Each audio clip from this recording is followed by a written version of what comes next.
Hello students, एक बार फिर differential equations के इस लेक्चर में आपका बहुत बहुत स्वागत है। इसके हम लोग बहुत अच्छे अच्छे क्वेश्चन करेंगे और उसके शॉर्टकट देखेंगे।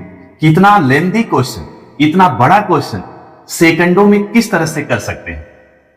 और आपको मालूम है इस चैप्टर से हर एक शिफ्ट में 3 से 4 क्वेश्चन, ऑन एवरेज 3 से 4 क्वेश्चन एग्जाम में आते हैं। अगर आपने शॉर्टकट को अच्छे से समझ लिया तो बड़ा बड़ा क्वेश्चन, लेंदी क्वेश्चन सेकंडों में हो जाएगा। तो आइए देखते हैं आज का पहला क्वेश्चन क्या है। First question is the money invested in a company is compounded continuously. Question जरा ध्यान से पढ़ो। The money invested in a company is compounded continuously if 400 invested today becomes 800 in 6 years, then at the end of 30 years it will becomes। Question में बोल रहा है money invested in a company, किसी company में आपने money, पैसा, रुपए invest किया। कंपाउंडेड कंटिन्यूअसली, कंपाउंडेड कंटिन्यूअसली का क्या मतलब है?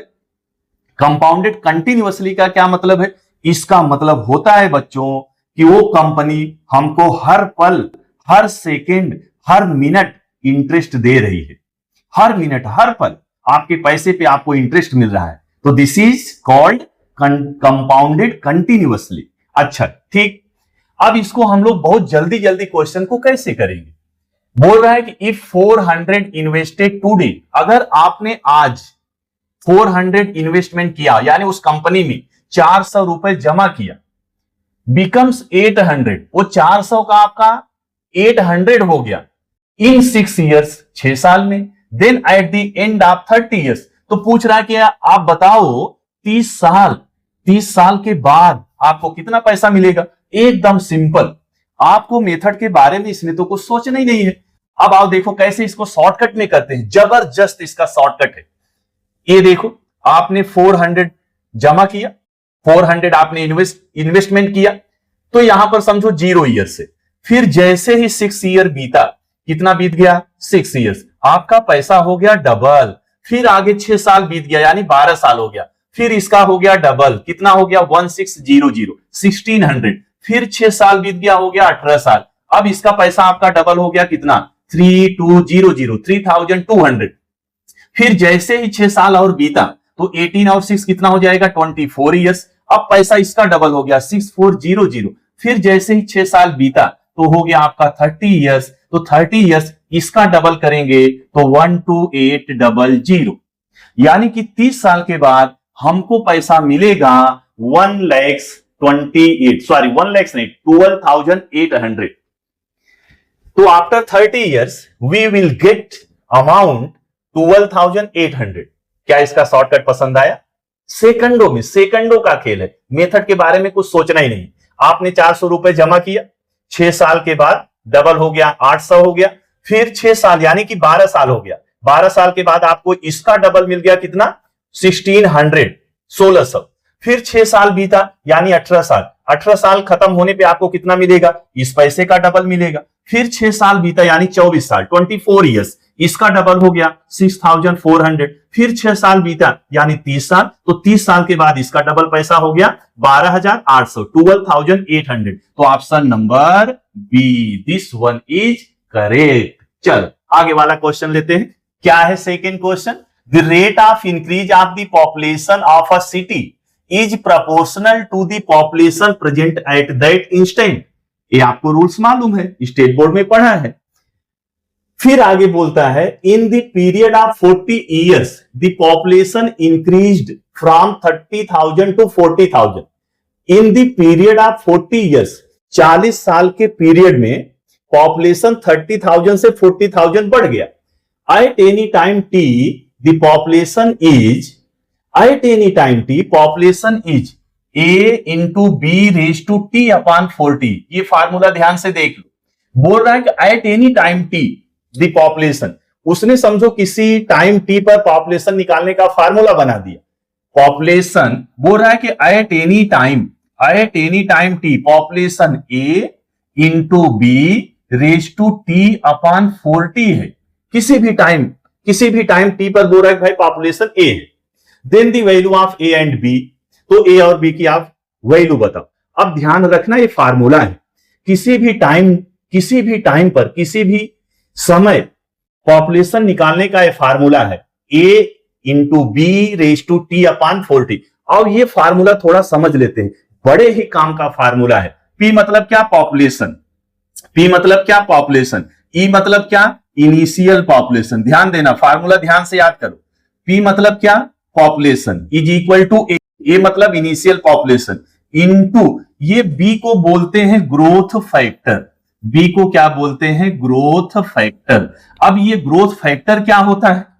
क्या होता है छोड़ो, निकालते कैसे हैं? ग्रोथ फैक्टर निकालने का फार्मूला है final population divide by initial population. Final population divide by initial population. अब इसके पावर में क्या लगाएंगे? कितने टाइम के बाद आपको पॉपुलेशन निकालना है, कितने टाइम पर पॉपुलेशन निकालना है, डिवाइड बाय टाइम इंटरवल। बस ये फार्मूला याद रखो, ये फार्मूला। यहां देखो ए और बी क्या है, क्वेश्चन में डिस्क्राइब किया ही नहीं। क्वेश्चन में तो बताया नहीं कि भाई ए क्या है बी क्या है, उसने बोल दिया कि किसी टाइम टी पर पॉपुलेशन ये है, तो आपको ए और बी की वैल्यू बताना है। तो थोड़ा सा हम फार्मूला के बारे में समझ रहे हैं। पी इज इक्वल टू ए क्या है? इनिशियल पॉपुलेशन, बी को क्या बोलते हैं? Growth factor. और ग्रोथ फैक्टर निकालते कैसे हैं? Final population upon initial population, इसके पावर में टी मतलब कितने टाइम के बाद का पॉपुलेशन आपको चाहिए, अपान में क्या लिखते हैं? T upon time interval. अच्छा, जैसे ही फार्मूला हमने समझा तो P इज इक्वल टू, हमको समझ में आ गया कि इनिशियल पॉपुलेशन ये देखो 30,000 से 40,000 तक बढ़ता है, मतलब इनिशियल पॉपुलेशन कितना है? 30,000। तो ए की जगह हमने रख दिया कितना? 30,000 इंटू क्या लिखेंगे? Final population upon initial. तो भाई 30,000 से कहां तक गया? 40,000 तक। तो 40,000 हमारा क्या हो गया? फाइनल पॉपुलेशन हो गया 40,000 अपॉन इनिशियल पॉपुलेशन क्या है? 30,000। इसके पावर में टी ही लिखा है, उसने कोई ईयर नहीं बोला कि 15 ईयर्स 30 ईयर्स 40 ईयर्स, ऐसा कुछ बोला नहीं। ये फार्मूला बना दिया, इसमें ये भी की वैल्यू बताना है। तो टी अपान क्या लिखते हैं हम लोग? Time interval. बस यही ध्यान से समझना, क्या है टाइम इंटरवल? ये देखो लिखा है 40 years in the period of 40 years. तो ये जो आपने लिखा है final population upon initial population. अब यहां जो टाइम इंटरवल लिखेंगे, ये कितने टाइम इंटरवल में इनिशियल से फाइनल पर पहुंचा है, कितने टाइम इंटरवल में? 40। यहां देखो फार्मूला में भी 40 लिखा है, तो टी अपान 40। बस कुछ नहीं करना है। ये देखो ये 30,000, ये 30,000, यहां पर ध्यान से देखो ये 0 कट गया सब, यहां आ गया 4/3, इसके पावर में टी अपान 40। कुछ नहीं करना है, जो क्वेश्चन में दिया है कंपेयर कर लो। ए की वैल्यू कितना है सर? 30,000, ए की वैल्यू 30,000, बी की कितना? 4/3। तो ये देखो ऑप्शन बी देख लो, ए की वैल्यू 30,000, बी की 4/3। क्या बोल रहे हो? शॉर्टकट समझा क्या? चलो अगला क्वेश्चन लेते हैं। The rate at which the population of a city increases varies as the population. छोड़ो, रूल्स दिया है, स्टेट बोर्ड में हमने सीखा है। In a period of 20 years, 20 years period, in a period 20 years the population increased from 4 lakhs to 6 lakhs। बोल रहा है भाई 20 ईयर में, कितने ईयर में? 20 ईयर्स में पॉपुलेशन जो है 4 लाख से 6 लाख तक पहुंच जाता है।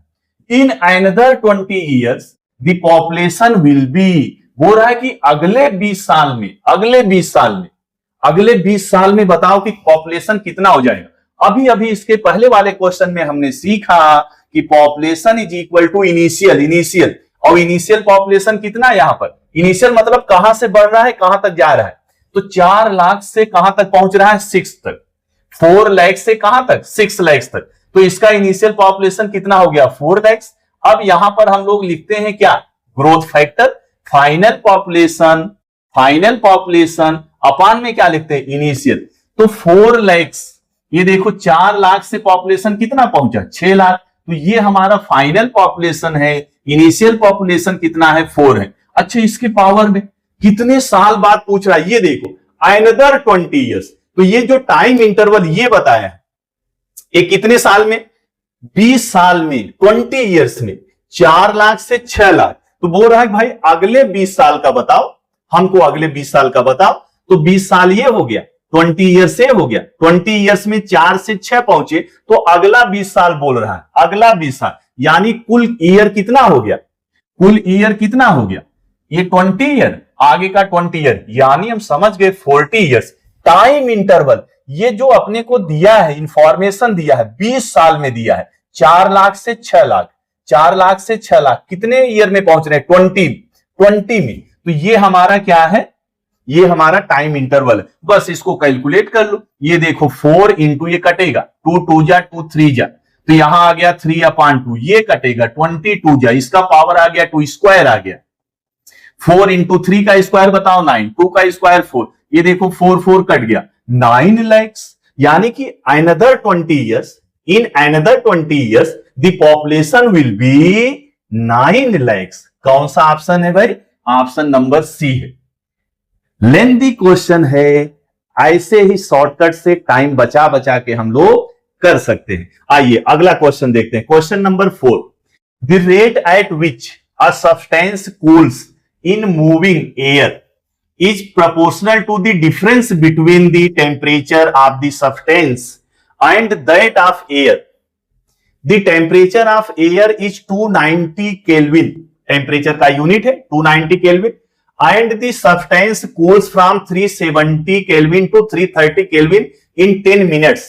Then the time to cool the substance up to 295 Kelvin.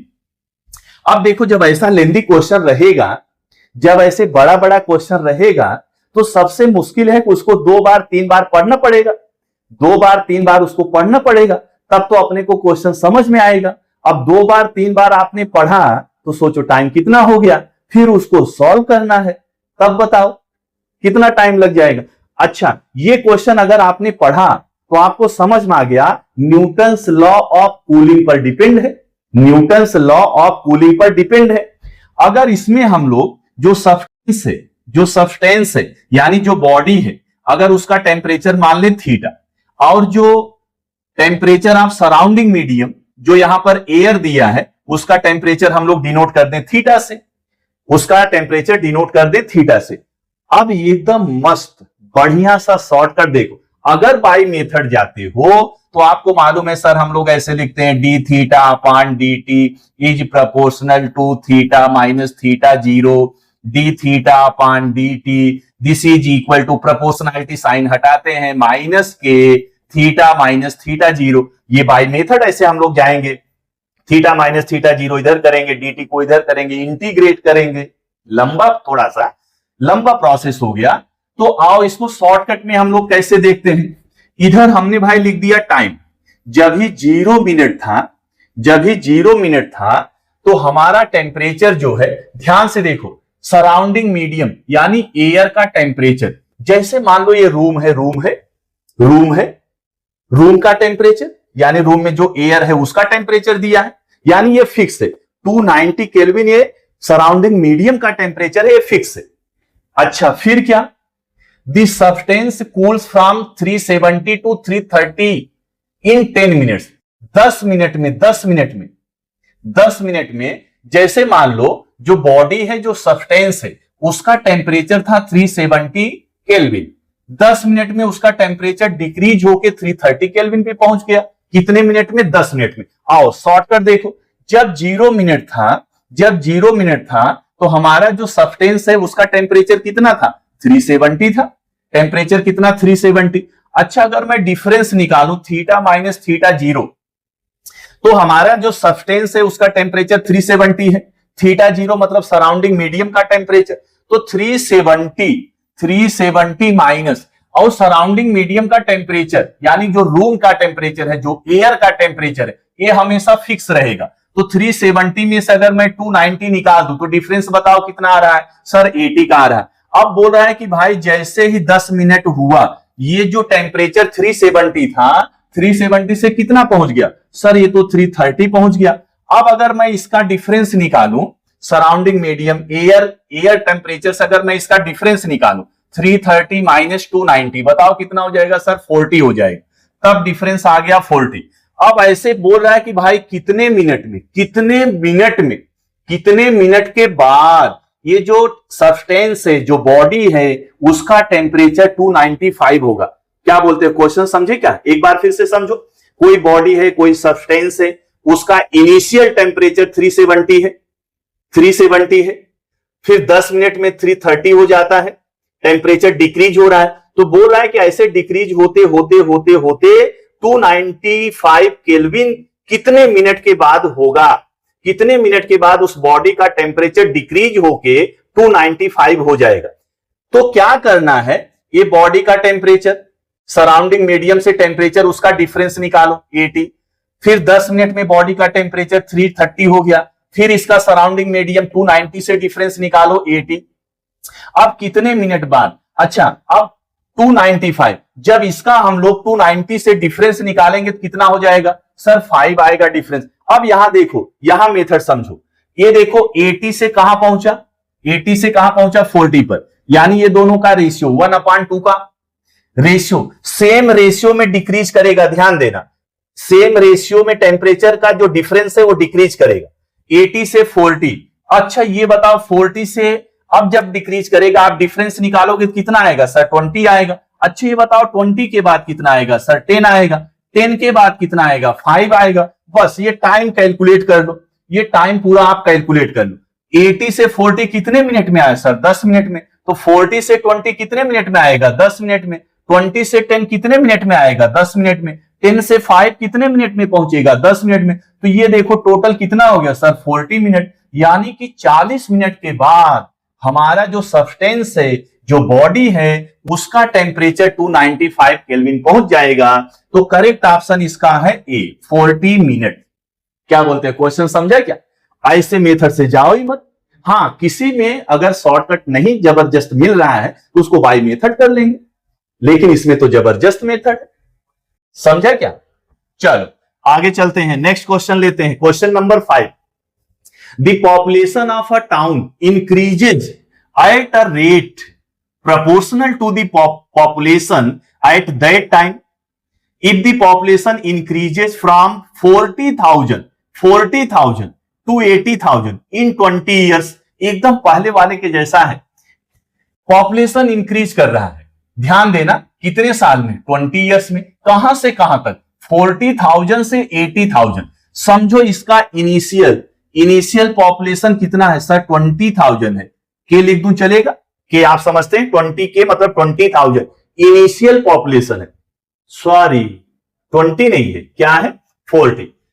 ये देखो population at that time, if the population increases from 40,000 to 80,000, initial population भाई इसका बोल रहा है कि 40,000 है। अब बोल रहा है कि 20 साल के बाद आफ्टर 20 इयर्स कितना हो जाता है, 80,000 हो जाता है। ध्यान देना, इनिशियल इसका पॉपुलेशन कितना है 40,000। 20 साल के बाद आफ्टर 20 इयर्स पॉपुलेशन कितना हो गया, 80 के हो गया। अब क्या पूछ रहा है, अनदर 40 इयर्स, अगले 40 साल, अनदर 40 तो 20 साल हो गया, 20 साल हो गया। अगला 20 साल, अगला 40 इयर्स यानी कुल मिला के 60 साल, 60 ईयर। अब देखो अगला 20 साल बढ़ा दूं तो इसका डबल हो जाएगा कितना सर, 160 के हो जाएगा, 160 के। अच्छा फिर अगला 20 साल बढ़ा दूं, अगला 20 साल बढ़ा दूं तो इसका 320 के हो जाएगा। अब देखो 20 20 20 60 ईयर हो गया। अनदर 40 इयर्स, तो ये 20 अनदर 40, कितना पॉपुलेशन हो गया सर, 320 के मतलब 1000। अगर आपको ऐसे नहीं समझ में आ रहा है तो 320 के हटा दो, 1000 के लिए 3 जीरो लगा दो, तो कितना हो गया ये 32। अब आंसर देखते हैं कहां है, 32,000 होगा, 3,20,000। यस 3,20,000। तो ऑप्शन नंबर कौन सा है सर, इसका ऑप्शन नंबर है सी, 3,20,000। क्या बोलते हो, शॉर्टकट मस्त है ना, ये सेकंडों में सारे क्वेश्चन हो जाएंगे। आओ अगला क्वेश्चन देखते हैं। In a culture bacteria count is 1 lakh, 1 lakh. Initially the number increases by 10% in first 2 hours. In how many hours will the count reach 2 lakhs? If the rate of growth of bacteria is proportional to the number present. Option आपके सामने है। अच्छी एक चीज याद रखो, जब भी population of a town, population of a culture, population of a city या bacteria count, number of count, दोनों टाइप के क्वेश्चन को ना सेम कॉन्सेप्ट से डील करना है। Population of a city, population of a culture या bacteria count, number of count, दोनों का डीलिंग, दोनों का कॉन्सेप्ट एकदम सेम है। अच्छा, इसमें जरा क्वेश्चन समझते हैं। बोल रहा है कि initially count of bacteria, bacteria count initially starting में कितना था, 1 लाख। फिर बोल रहा है कि ये भाई कितना हो जाता है, ये 10% बढ़ जाता है, 10% बढ़ता है कितने टाइम में, 2 घंटे में 10% बढ़ जाता है। तो अपने को पूछ रहा है कि आप हमको ये बताओ कि 2 लाख बैक्टीरिया काउंट 2 लाख तक पहुंचने के लिए कितना टाइम लगेगा। क्वेश्चन समझे क्या? Initially bacteria count is 1 lakh, but after 2 hours it will be increase 10%। 2 घंटे में 10% बढ़ता है, 2 घंटे में 10% बढ़ता है। तो आप ये बताओ 2 लाख तक पहुंचने के लिए हमको टाइम कितना लगेगा। कॉन्सेप्ट हमने बता दिया, population of country, population of a culture, population of a town या bacteria count, number of bacteria, दोनों का कॉन्सेप्ट सेम है। अच्छा, पहले हम ये निकाल लेते हैं। अच्छा, फार्मूला क्या लगाएंगे, 1 मिनट सर। फार्मूला तो अभी आपने बताया था, P is equal to initial population, यहां पर बैक्टीरिया काउंट है। इनिशियली स्टार्टिंग में बैक्टीरिया कितना है सर, 1 लाख है। चलो 1 लाख लिख दिया। अच्छा सर, फिर यहां पर आपने लिखा था फाइनल, जो टाइम इंटरवल दिया है, उसमें final population upon initial. Sir initial तो हमको मालूम है, कितना मालूम है, 1 लाख मालूम है, लेकिन ये टाइम इंटरवल कितना है, 2 है। कितने टाइम में 2 लाख हो जाएगा ये पूछ रहा था। यहां पर हमने लिख दिया टी। ध्यान से एक वर्ड, एक लेटर, एक चीज एकदम ध्यान से देखो। तो हमने मान लिया भाई टी टाइम के बाद, टी आवर्स के बाद, टी घंटे के बाद जो बैक्टीरिया काउंट है 2 लाख हो जाएगा। तो ये जो हमने पी लिखा है, तो यहां पर टी लिख दिया, टी टाइम के बाद पॉपुलेशन कितना हो जाता है, 2 लाख। तो यहां पर हमने लिख दिया 2 लाख। ये यहां तक समझे क्या? अब प्रॉब्लम कहां है कि सर 2 घंटे में जब 1 लाख से 10% बढ़ा तो उसका फाइनल कितना हो जाएगा। अब देखो 1 लाख का 10% आप निकालोगे, 1 लाख का 10% निकालोगे तो कितना आएगा सर, 10,000 आएगा। अच्छा, तो इनिशियली स्टार्टिंग में 1 लाख है, 10,000 बढ़ गया, इसका मतलब हो गया 1,10,000, 1,10,000। यानी कि जो टाइम इंटरवल है, इनिशियल बैक्टीरिया काउंट 1 लाख, 2 घंटे के बाद, 2 घंटे में जब 10% बढ़ा, यानी बैक्टीरिया काउंट हो गया 1,10,000। आओ यहां पर 1,10,000 लिख दे। अब इसको कैलकुलेट कर लो। अच्छा देखो, कैलकुलेशन जितना फास्ट करोगे उतना जल्दी आपका आंसर आएगा। ये देखो 2 लाख है, इधर ये देखो इंटू 1 लाख, इसको इधर लाओगे डिवाइड हो जाएगा। 2 लाख को 1 लाख से डिवाइड करेंगे सर 2 आ जाएगा, बहुत बढ़िया। ये देखो 4 0 से कट गया, तो यहां बचा कितना सर, यहां बच रहा है 11/10, इसका पावर हो गया t/2। ध्यान रखना, हमने कंसीडर किया है कि टी आवर्स के बाद, 2 टी घंटे के बाद पॉपुलेशन इतना हो जाएगा, यानी हमको टी की वैल्यू निकालना है। एक नजर ऑप्शन पे होना चाहिए, सारे ऑप्शन में लॉग यूज किया है, यानी आंसर अपना लॉग में आएगा।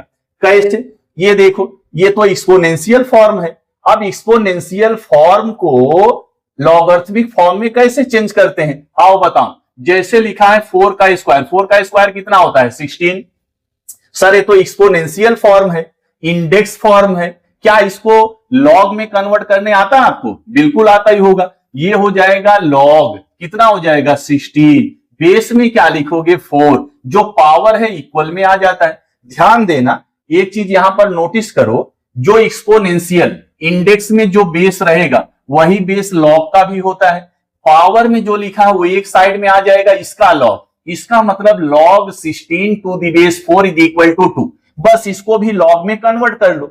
अब इसको हम लोग कैसे कन्वर्ट करेंगे सर, log 2 इसके बेस में आ जाएगा 11/10, इसके बेस में आ गया 11/10, this is equal to t/2। क्या इतना समझा क्या? अगर इतना समझ गए तो एक चीज, छोटी सी एक चीज समझो, चेंज ऑफ बेस रूल हमने पढ़ा है। Change of base rule, change of base rule क्या होता है? जैसे लिखा है log a to the base b, इसको हम लिख सकते हैं log a upon log b। किसी भी सेम बेस में इसको कन्वर्ट कर सकते हैं, कोई भी बेस यहां लिख सकते हैं, लेकिन दोनों का बेस सेम होना चाहिए। अब देखो log 2 टू द बेस 11 अपान 10, इसको मैं लिख सकता हूं log 2 अपान में log 11 अपान 10, ऐसे लिख सकता हूं। इधर क्या है सर? इधर तो t अपान 2, जो अपान में 2 है इधर कर दो, इधर आके इंटू हो जाएगा। अब ऑप्शन चेक करो, कितने घंटे बाद 2 लाख हो जाएगा बैक्टीरिया काउंट? तो हमने टी निकाल लिया, 2 log 2 अपान 11, हाँ सॉरी 2 log 2 अपान log 11 अपान 10। तो ऑप्शन ऑप्शन ऑप्शन 2 log 2 अपान log 11 अपान 10 दिख गया। कौन सा ऑप्शन है सर? ऑप्शन सी है, ऑप्शन सी है। इतना तो मैं चिल्ला चिल्ला के आपको बता रहा हूं, तब इतना लग गया टाइम। आप तो इसको सेकंडों में कर सकते हैं। चलो आगे वाला क्वेश्चन लेते हैं, question number 7। The assets of a person reduced in his business such that the rate of reduction is proportional to the square root of the existing assets. If the assets were initially 10 lakhs and due to loss they reduced to 10,000 after 3 years, then number of years required for the person to be bankrupt will be. आओ question को जल्दी जल्दी समझते हैं। कोई एक person है, business करता है, कोई एक पर्सन है बिजनेस करता है और बिजनेस में उसका लॉस होता है, बिजनेस में उसको लॉस होता है। और लॉस यानी कि जो रिडक्शन है, रेट ऑफ रिडक्शन, यहां ध्यान दो, यहां ध्यान दो, rate of reduction is proportional to the square root. किसका square root? Existing assets. Initially person has 10 lakhs assets and due to loss they reduced 10,000। Starting में बोल रहा है भाई उसके पास 10 लाख था, 3 साल में वो कम होके 10,000 हो गया। Then number of years required for the person to be bankrupt, बोल रहा है कि उस पर्सन को बैंक करप्ट होने के लिए कितना ईयर्स लगेगा। बैंक करप्ट मतलब उसके पास असेट क्या हो? जीरो बचे। जैसे मान लो हमारे पॉकेट में कुछ पैसा है, क्वाइंस है, और पॉकेट में कहीं पे होल हो गया और क्वाइन धीरे धीरे गिर रहा है, और जब तक उसमें एक भी क्वाइन बचा है मैं बैंक करप्ट नहीं हूं, पूरा क्वाइन गिर गया तो मैं बैंक करप्ट हो गया। तो ऐसे ही जो बिजनेसमैन है बोल रहा है कि उसको बैंक करप्ट होने के लिए कितना साल लगेगा। स्टार्टिंग में बोल रहा है कि उसके पास 10 लाख था, कितना पैसा था? 10 लाख, 3 साल में कम होके 10,000 बचा। तो बोल रहा है कि भाई इसी तरह से वो कितने साल में बैंक करप्ट हो जाएगा। तो इसको फटाफट मेथड से हम लोग करते हैं। मान लिया हमने उसके पास जो असेट थे ए थे, ए असेट मान लिया, इतना पैसा था।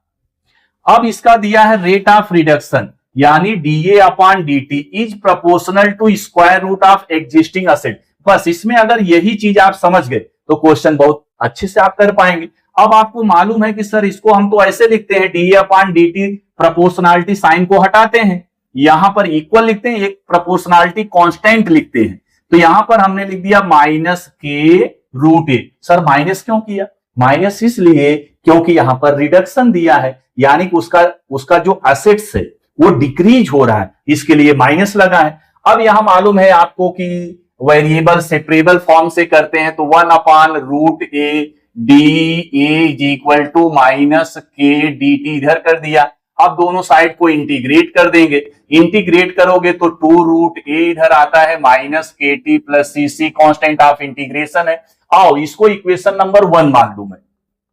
अब आपको मालूम है सर सबसे पहले हम सी निकालते हैं। सी कैसे निकालते हैं? इनिशियल कंडीशन पर। इनिशियल कंडीशन मतलब जब टी इक्वल टू 0 हो तो असेट कितना बोल रहा है भाई? स्टार्टिंग में उसके पास 10 लाख है, तो आओ इनिशियल जब टी इक्वल टू 0 तो असेट कितना? 10 लाख। आओ 10 लाख लिख दूं। हाँ सर लिख दो 10 लाख। चलो तो कितना जीरो लगा दिए? 6 जीरो लगा दिए, 10 लाख हो गया। अब जब हम ये वैल्यू इसमें पुट करेंगे, टी की वैल्यू 0 रखोगे तो ये पूरा टर्म 0 हो गया, यानी सी। यहां पर देखो 10 लाख लिखोगे, 10 लाख लिखोगे, जब 10 लाख लिखोगे 6 जीरो है तो स्क्वायर रूट आएगा 1000, 1000 इंटू 2 करोगे सर यहाँ तो 2000 आ गया। हाँ तो यही सी की वैल्यू हो गई।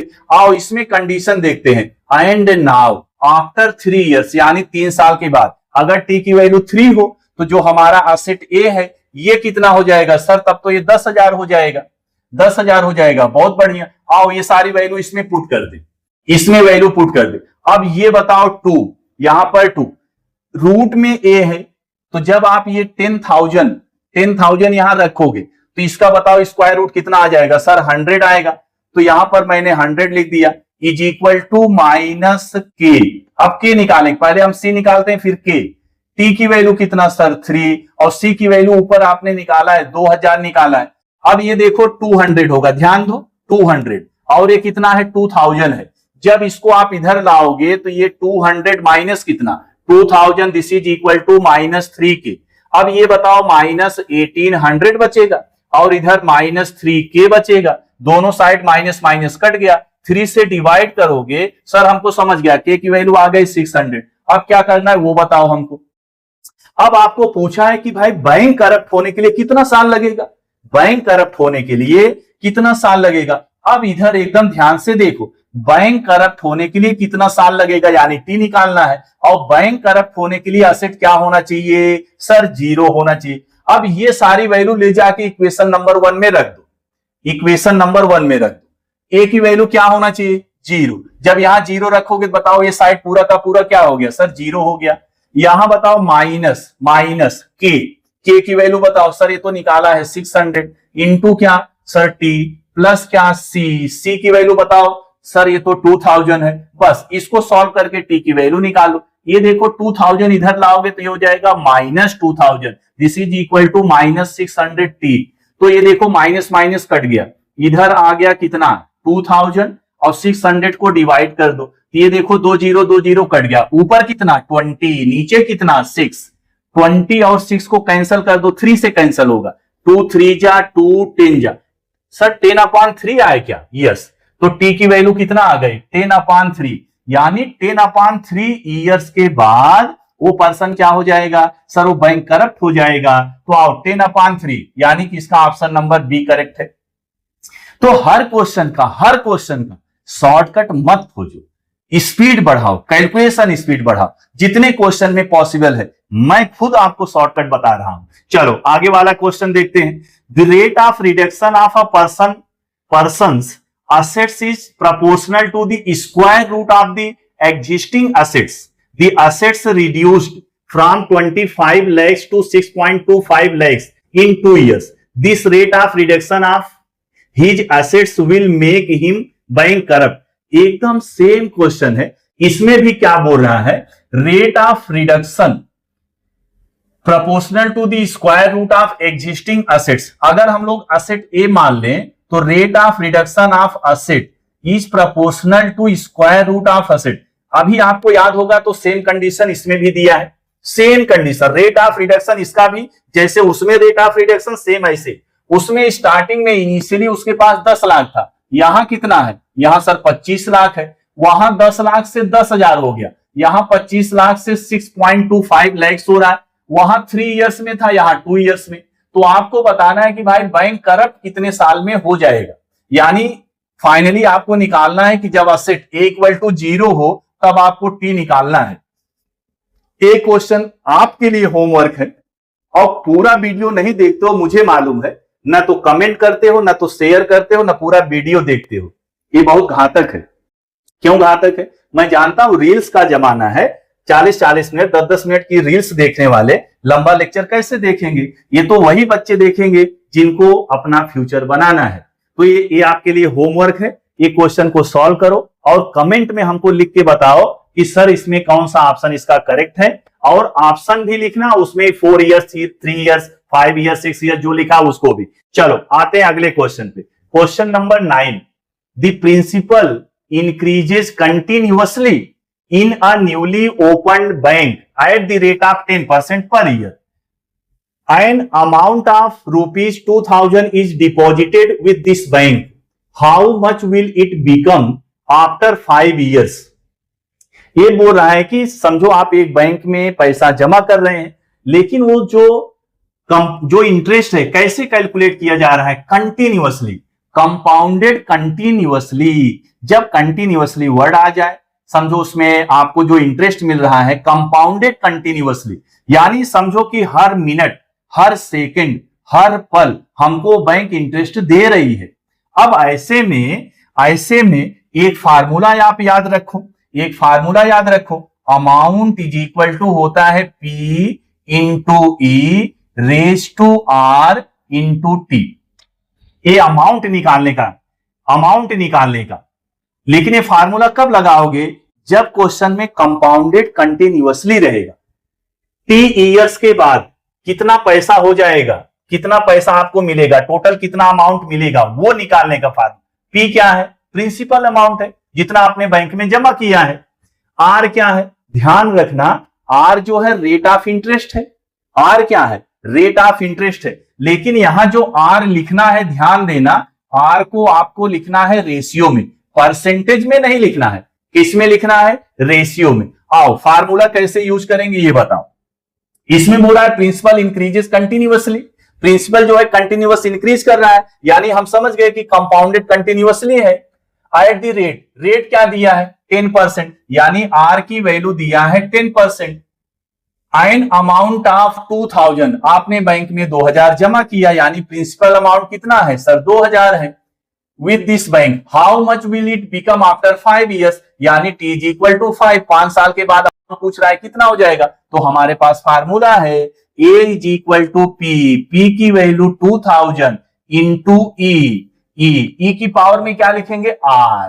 क्या लिखेंगे? R, rate of interest. लेकिन यही ध्यान देना है, ये जो आप आर लिखोगे डायरेक्ट आपको 10 नहीं लिखना है, रेशियो में लिखना है। अब 10%, इसको अपने को मालूम है सर, 10% को हम लोग लिखते हैं 10/100, बस ये परसेंटेज में हो गया, रेशियो में। तो यहां हम लिखेंगे 10/100 इंटू क्या? 5 साल बाद पूछ रहा है तो यहां पर करेंगे 5।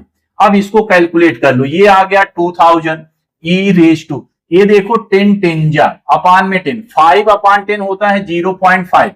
अब ये देखो 2000 इंटू ई रेज टू 0.5 की वैल्यू दिया है, कितना दिया है? 1.648। बस इसको मल्टीप्लाई कर दो, ये देखो 3 जीरो है, 3 डिजिट पे पॉइंट है, तो पॉइंट कट गया, पॉइंट हटेगा, तो 2 से मल्टीप्लाई कर दो। 2 8 जा कितना? 16, 2 4 जा 8 9, 2 6 जा 12, 2 1 जा 2 3, 3296, 3296। कौन सा ऑप्शन दिख रहा है? कौन सा ऑप्शन दिख रहा है सर? हमको तो बी दिख रहा है। चलो तो ऑप्शन बी करेक्ट हो गया। आओ एक अगला क्वेश्चन देखते हैं। In a bank the principal increases continuously. क्या बात है, एकदम सेम टू सेम क्वेश्चन आ गया। In a bank the principal increases continuously, principal जो है कंटिन्यूअस इंक्रीज कर रहा है, यानी हर पल, हर मिनट, हर सेकेंड आपको इंटरेस्ट मिल रहा है, यानी कंपाउंडेड कंटिन्यूअसली वाला क्वेश्चन है। एट अ रेट, उसमें 10% दिया था, इसमें बोल रहा है कि x%, then the rate x, तो आपको x बताना है। If 100 rupees double itself in 10 years, बोल रहा है भाई 100 रुपए आपने जमा किया और 10 साल में वो क्या हो रहा है? डबल हो रहा है। 10 साल में वो पैसा डबल हो रहा है। आपने बैंक में 100 रुपए जमा किया, 100 रुपए जमा किया, 10 साल में उसका डबल हो गया, यानी 200 हो गया। तो आपको ये बताना है कि ये जो x% है ना, किस रेट से आपको मिला, रेट ऑफ इंटरेस्ट, बैंक ने क्या रेट ऑफ इंटरेस्ट आपको दिया। तो फार्मूला हमको मालूम है, A is equal to P into E raise to R T. अच्छा, अगर मैं प्रिंसिपल अमाउंट, हाँ प्रिंसिपल अमाउंट तो दिया है, कितना आपने जमा किया भाई? 100 रुपए जमा किया, ई की power R, rate of interest कितना दिया सर? x%, लेकिन हमको परसेंट में नहीं लिखना है, हमको तो रेशियो में लिखना है, तो ये हो जाएगा x/100। चलो सर ये समझ गए, यहां पर x/100 लिख दूं। अच्छा, टाइम कितना दिया है? 10 years। तो बोल रहा है भाई 10 साल में जो आपने पैसा जमा किया वो डबल हो गया, तो अमाउंट कितना आपको मिलेगा? हमको तो 200 मिलेगा। बहुत बढ़िया। अगर ये 100 को इधर कर दो तो डिवाइड हो जाएगा, 200 डिवाइड बाय 100 कितना आएगा सर? 2 आएगा। अच्छा, अब इधर बताओ ई, इसका पावर, ये देखो इससे कट जाएगा तो पावर में आ जाएगा x/, कितना? x/10 आ गया। तो इसमें देखो x की वैल्यू आपको निकालना है, x की वैल्यू इसमें आपको निकालना है। अब यहां से x की वैल्यू आप कैसे निकाल सकते हैं सर? यहां पर अपने को कुछ लॉग वॉग लेना पड़ेगा। आओ इसका लॉगरिथमिक फॉर्म लिखते हैं हम लोग। लॉगरिथमिक फॉर्म आप कैसे लिखोगे? तो इसका लॉगरिथमिक फॉर्म अभी किसी क्वेश्चन में हम लोग डिस्कस किए थे। अगर 4 का स्क्वायर 16 है तो इसको हम लोग लिखते हैं log 16 to the base 4 is equal to 2। तो ये हो जाएगा log 2, बेस में क्या आ जाएगा, जो एक्सपोनेंशियल का बेस है वही बेस में आएगा e, this is equal to, इसको हम लोग क्या लिख देंगे सर, इसको हम लोग लिख देंगे x अपॉन 10। अच्छा ये बताओ log 2 upon e, log 2 upon e, sorry log 2 upon e नहीं, इसको हम लोग ऐसे लिख सकते हैं log 2 upon log e by change of base rule, this is equal to x upon 10। तो log e की वैल्यू आपको मालूम है क्या होती है सर, 1 होती है, तो log e लिखने की जरूरत नहीं है। यानी कुल मिला के log 2 अपॉन log e की वैल्यू कितना होती है सर, 1 होती है, तो ये हो जाएगा log 2, log e की वैल्यू 1, अपॉन में 1 लिखने की जरूरत नहीं है, x अपॉन 10। log 2 की ये देखो वैल्यू दिया है सर, कितना दिया है 0.6931, अपॉन में 10 इधर कर दो, इंटू 10 हो गया, this is equal to x। जब इसको आप 10 से मल्टीप्लाई करोगे तो पॉइंट यहां आएगा 6.931, दिस इज x। अब x रेट ऑफ इंटरेस्ट है, परसेंटेज लगा दो इसमें। अब देखो कौन सा आंसर है, 6.931, 6.93, 6 पॉइंट, ये तो एकदम अलग है, अलग है, अलग है, अलग है। तो पहले यहां पर पॉइंट के बाद 2 ही डिजिट तक आंसर लिखा है, so option A is correct. समझे क्या, ऐसे जल्दी जल्दी आपको कैलकुलेट करना है। आओ आगे एक और क्वेश्चन देखते हैं। अब हम आ गए अगले क्वेश्चन नंबर 11 पर। क्वेश्चन में दिया है y is equal to e raise to x into a cos x plus b sin x is the solution of the differential equation. 4 option दिया है, चारों में देखो हर एक ऑप्शन में एक एक डिफरेंशियल इक्वेशन लिखा है।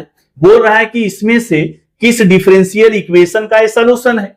तो नॉर्मल मेथड अपने को मालूम है, जितने आर्बिट्रेरी कांस्टेंट होते हैं हम लोग उतनी बार उसको डिफरेंशिएट करते हैं, डिफरेंशिएट करके एक डिफरेंशियल इक्वेशन बनाते हैं। जो डिफरेंशियल इक्वेशन बनता है बोलते हैं भाई इसी डिफरेंशियल इक्वेशन का सॉल्यूशन है। क्या कॉन्सेप्ट समझा क्या, इसमें देखो a और b ये 2 आर्बिट्रेरी कांस्टेंट है, यानी कि इस फंक्शन को 2 बार डिफरेंशिएट करने से जो डिफरेंशियल इक्वेशन बनेगा उसी का ये सॉल्यूशन है। ये तो लॉन्ग मेथड हो गया, लेंथी मेथड हो गया। आओ तो आइए इसका एक जबरदस्त आपको शॉर्टकट बताता हूं, बस याद रखो, उसको भूलो मत। तो इसमें आपको मिनट भी नहीं लगेगा, सेकंडों में इस क्वेश्चन का काम तमाम हो जाएगा। क्या है इसका शॉर्टकट, मान लो आपको कोई फंक्शन दिया है e raise to ax, a cos bx plus b sin bx, इस टाइप का कोई फंक्शन दिया है। अब हम क्या करने वाले हैं, हम एक क्वाड्रेटिक इक्वेशन बनाएंगे। सर क्वाड्रेटिक इक्वेशन बनाने के लिए तो रूट्स चाहिए, बिल्कुल सही। अगर मान लो कोई क्वाड्रेटिक इक्वेशन जिसके रूट्स अल्फा बीटा हैं, तो हम लोग लिखते हैं x square minus alpha plus beta into X plus alpha beta equal to 0, बराबर। ये अल्फा प्लस बीटा क्या है, sum of the roots and this is product of the roots. अब यहां पर इस फंक्शन को देख करके हम एक क्वाड्रेटिक इक्वेशन बनाएंगे, और उसी से हम डिफरेंशियल इक्वेशन बना देंगे। कैसे, इसको देख के अपने को रूट्स लिखना है। लिखेंगे कैसे, रूट्स को मान लेते हैं r is equal to e के पावर में देखो x का कोएफिशिएंट a प्लस माइनस यहां देखो cos bx sin bx, ये नंबर हमेशा सेम रहेगा। x का कोएफिशिएंट b, यहां भी x का कोएफिशिएंट b, तो a प्लस माइनस b आई। अब हम जो क्वाड्रेटिक इक्वेशन बनाएंगे उसका ये रूट्स हो गया। ये तो हमने इसमें से बताया। अब ध्यान से देखो, इसी टाइप का हमारा फंक्शन है, तो क्या आप समझ पा रहे हो सर, यहां पर e का पावर x है, तो यानी कि ये जो क्वेश्चन दिया है a की वैल्यू 1 है, और यहां देखो cos x sin x, यानी जो आपने b लिखा है सर, तो b की जगह तो यहां पर 1 है। बहुत बढ़िया, तो b की वैल्यू 1 हो गई। तो r बताओ क्या हो जाएगा, a plus minus b i, तो यहां पर 1 प्लस माइनस 1 आई हो गया। अगर ये दोनों रूट्स को मैं सेपरेट कर दूं, अलग अलग लिख दूं, एक रूट हो जाएगा 1 प्लस आई, दूसरा हो जाएगा 1 माइनस आई। अब ये समझो अपना अल्फा है, ये समझो अपना बीटा है। अब जब हम क्वाड्रेटिक इक्वेशन बनाएंगे तो ध्यान देना, क्वाड्रेटिक इक्वेशन आपको x में नहीं बनाना है, r में बनाना है। किस में बनाना है, r में। तो ये देखो r स्क्वायर, जैसे यहां पर x स्क्वायर लिखा है, r square minus sum of the roots. अच्छी बताओ ये दोनों का अगर मैं प्लस कर दूं, plus I minus I cut जाएगा, कितना आ जाएगा सर 2 आएगा। यहां जो यक्स लिखा है, यक्स नहीं लिखना, आर लिखना है, प्लस यहां पर प्रोडक्ट ऑफ द रूट्स, ये दोनों को मल्टीप्लाई करेंगे, ये दोनों को मल्टीप्लाई करोगे 1 प्लस आई इंटू 1 माइनस आई, तो इतना आपको आता है 1 स्क्वायर माइनस हो जाएगा I square, this is equal to 0। तो ये देखो are square minus 2r plus 1 का स्क्वायर 1, और आपको मालूम है सर आई स्क्वायर की वैल्यू -1 होती है, तो यहां पर -1 this is equal to 0। R square minus 2r plus ये देखो माइनस इंटू माइनस प्लस हो जाएगा, तो यहां 1 प्लस 1 2 आ जाएगा इक्वल टू 0। सर इतना समझ गए। अब क्या करना है? अब कुछ नहीं करना है, जहां आर स्क्वायर लिखा है आर स्क्वायर को हटाओ, इसकी जगह सेकेंड डेरिवेटिव लिखो d2i upon dx2 minus 2r, r को लिखो dy बाई dx लिख दो। सर ये कांस्टेंट को क्या करें? कुछ नहीं करना है, जहां कांस्टेंट है 2 प्लस 2 बस इसमें y लगा दो, दिस इज इक्वल टू 0। अब अपना ऑप्शन चेक करो, d2i upon dx2 minus 2 dy upon dx plus 2i equal to 0। d2i upon dx2, d2i upon dx2 minus 2 dy upon dx plus 2y equal to 0। तो ये देखो इसका option number C है, option C इसका correct है। क्या shortcut समझा क्या? ध्यान रखना, अगर हमारा फंक्शन इस टाइप का है तो उसका रूट्स ये होता है, तो क्वेश्चन ये दिया है तो उसका रूट्स ये निकाल लिया, सम ऑफ द रूट्स आएगा 2, प्रोडक्ट ऑफ द रूट्स आ गया। बस ध्यान क्या रखना है, आर स्क्वायर को कैसे रिप्लेस करना है? सर इसकी जगह d2i अपॉन dx2 लिखेंगे, सेकेंड ऑर्डर डेरिवेटिव। आर को कैसे रिप्लेस करेंगे? First order derivative. अगर कोई कांस्टेंट है प्लस 2 y लगा दो, -2 होता तो -2y लिख देते। बस ऑप्शन चेक कर लो, तो ऑप्शन सी करेक्ट है। ये हमको बताने में मिनट लग गया, आपको तो सेकंड ही लगेंगे। आओ अगला क्वेश्चन देखते हैं। क्वेश्चन नंबर 12 दिया है, the differential equation of all circles touching the y axis at the origin and centre on the x axis. अब देखो इसको, हर क्वेश्चन का मैं बोल रहा हूं कि हर क्वेश्चन का शॉर्टकट नहीं खोजने का, जितने भी क्वेश्चन में पॉसिबल है टाइम बचेगा उतने क्वेश्चन में मैं बता रहा हूं। इसमें बोल रहा है differential equation of all circles touching the y axis at the origin and centre on the x axis. तो आओ इसको देखो ऐसे, ये हो गया x एक्सिस, ये हो गया y एक्सिस। सर्कल कहां है? सर्कल देखो ओरिजिन पर x एक्सिस y एक्सिस को टच कर रहा है। सेंटर कहां है सर्कल का? सर्कल का सेंटर x एक्सिस पर है, यानी कि सर्कल अगर हम बनाए तो कुछ ऐसा बनेगा। सर्कल का सेंटर कहां है? x एक्सिस पर। अब x एक्सिस पर कोई भी पॉइंट हो तो उसका कोऑर्डिनेट होता है a,0, इसी टाइप का। अब a मालूम नहीं है ना कितने डिस्टेंस पर है, but y coordinate of the point lies on the x axis is 0।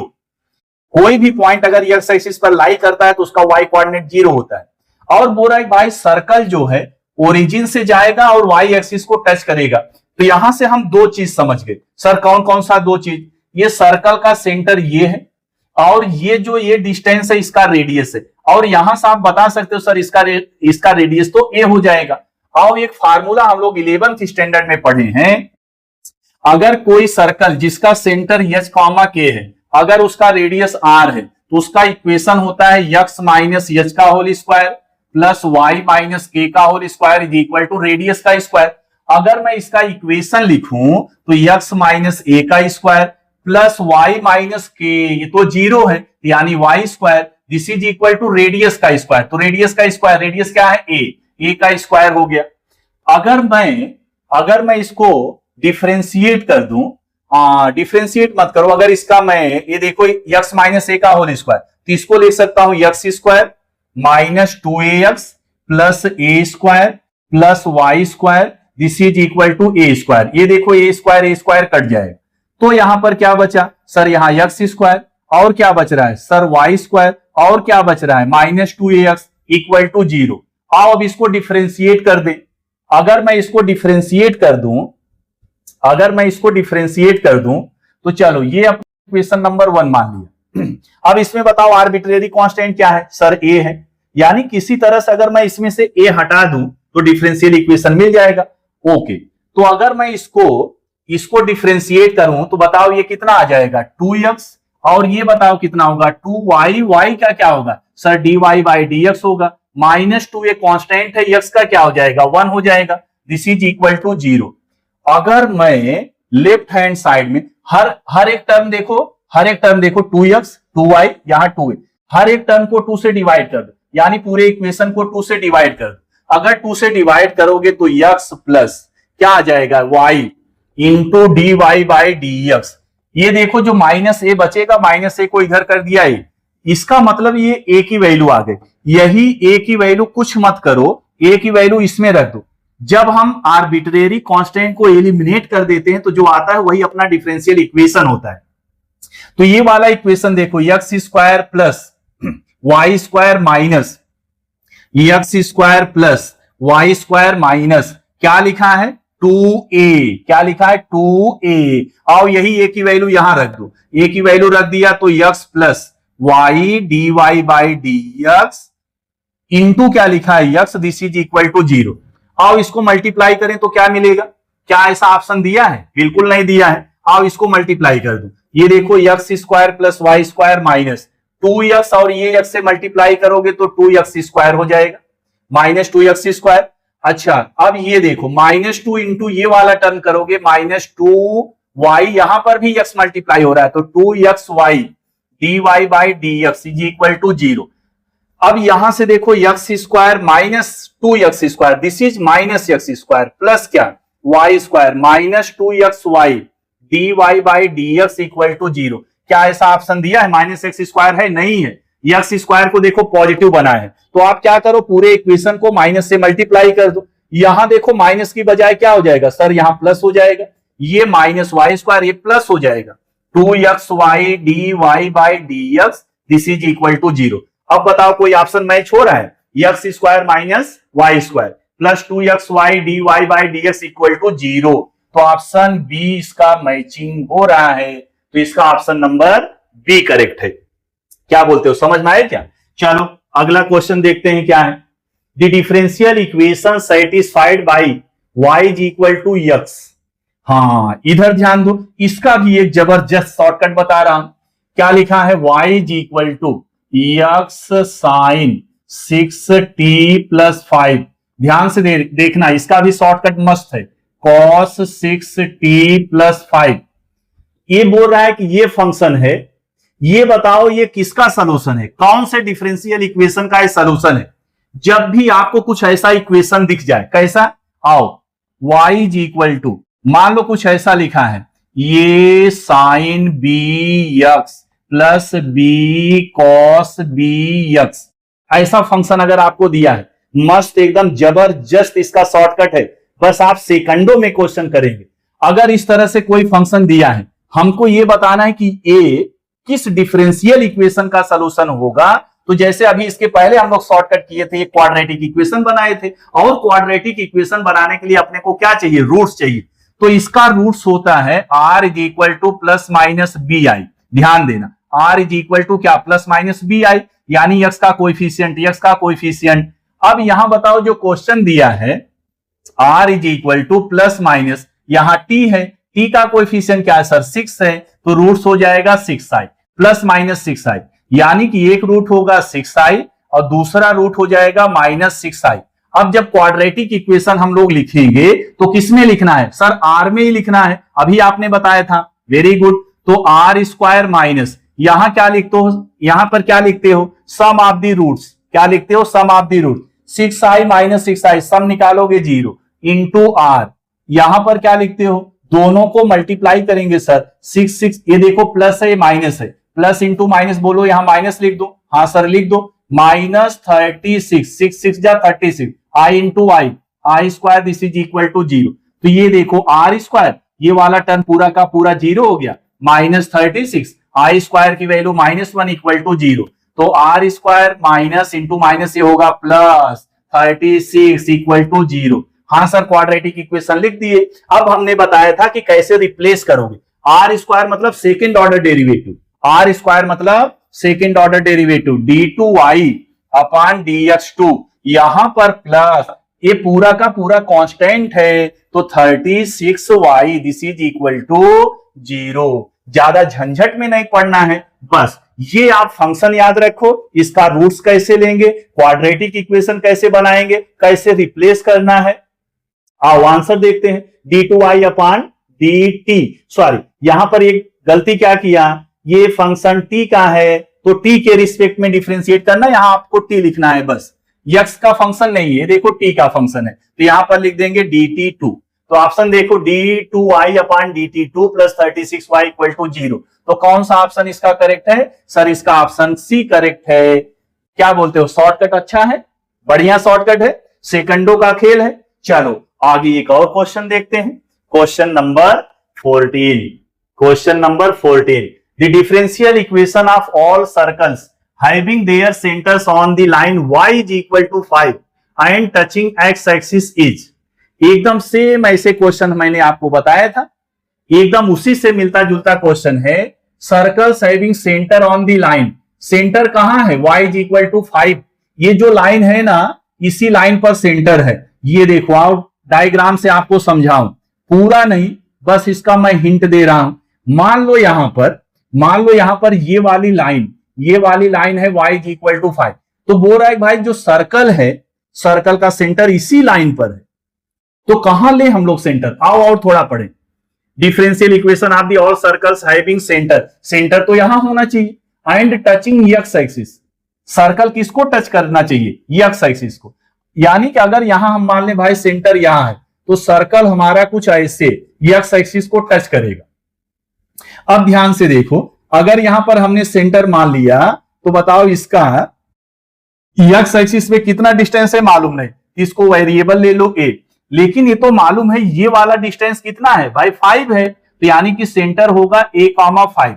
और ये देखो अगर यहां से मैं ये वाला डिस्टेंस बताऊं, ये वाला डिस्टेंस यही तो इसका रेडियस है, तो रेडियस कितना हो जाएगा 5।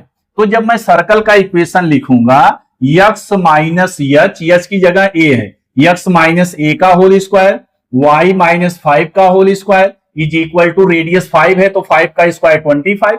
बस इसको डिफरेंशिएट करके यहां पर देख लेना कौन सा इसमें से मैच हो रहा है। ये आपके लिए होमवर्क, एक और क्वेश्चन करते हैं और फिर लेक्चर को दी एंड करते हैं। तो अब हम आज के लेक्चर का आखिरी क्वेश्चन लेते हैं। क्या है question, the differential equation whose solution represent the family. बोल रहा है कि ये जो आपको दिया है, ये फंक्शन जो दिया है ये सॉल्यूशन है, और आपको बताना है कि ये जो सॉल्यूशन है किस डिफरेंशियल इक्वेशन का है। आओ इसमें देखो, ध्यान से देखो, एक ही आर्बिट्रेरी कांस्टेंट c है, यानी कि इसको एक ही बार डिफरेंशिएट करना है। जब एक ही बार डिफरेंशिएट करना है तो क्या शॉर्टकट खोजने का, खट से इसको डिफरेंशिएट कर दो, X square Y is equal to 4e raise to x plus c। अब इसको डिफरेंशिएट करेंगे, ध्यान से देखो, left hand side is product of two functions, तो first function derivative of second function plus second function y, first function X square इसका derivative 2x is equal to 4e raise to x का derivative वही होता है, c का 0 हो जाएगा। अब इसको ढंग से लिख लो, X square dy by dx ये हो गया plus 2xy is equal to 4e raise to x। अच्छा, इसमें राइट हैंड साइड सब 0 बनाया है, और राइट हैंड साइड हम राइट हैंड साइड 0 बना है, तो ये वाला टर्म इधर ले लेते हैं, x square dy by dx plus 2xy minus 4e raise to x equal to 0। क्या आपको कोई ऑप्शन मिला क्या, कोई ऑप्शन मिला क्या, x square dy by dx plus 2xy minus 4e raise to x मिला ना, कौन सा मिला, ऑप्शन बी मिल गया। तो इस तरह से आज हम लोग कितना क्वेश्चन, लगभग 15 क्वेश्चन कर लिए। इसी तरह से लगे रहिए, जुटे रहिए, मंजिल आसान होगी, मंजिल आसान होगी जब आप इसी तरह ईमानदारी से जुटे रहेंगे। वीडियो अच्छा लगता है, समझ में आता है तो कमेंट भी करिए और शेयर भी करिए। मिलते हैं बहुत जल्द अगले लेक्चर में। Thank you.